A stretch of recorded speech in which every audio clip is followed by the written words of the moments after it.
Masih di Liputan Metropolis, pemirsa, polisi dan TNI membentuk tim investigasi guna mengusut kasus penembakan yang menyebabkan 3 anggota polisi dari Polda Lampung meninggal dunia saat melakukan penggerebekan di arena perjudian sabung ayam daerah Waikanan, Lampung pada Senin sore lalu.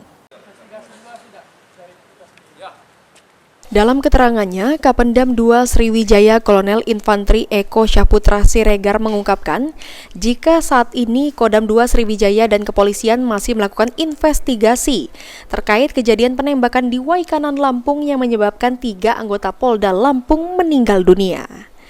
Untuk oknum TNI yang diduga terlibat dalam penembakan, menurut Eko saat ini sudah diamankan di Denpom Lampung dan masih jalani proses pemeriksaan. Juga dengan rekan-rekan kepolisian dalam hal ini Polda membentuk tim gabungan untuk mendalami lebih lanjut, sehingga untuk pertanyaan-pertanyaan lainnya seperti ini ada anggota yang mengelola, ini ada anggota yang memiliki tempat, ini saya menjawab kepada beberapa pernyataan-pernyataan yang terkait.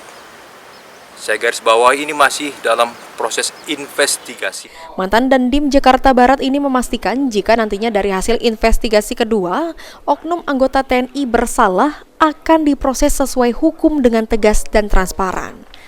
Tim Liputan, PAL TV.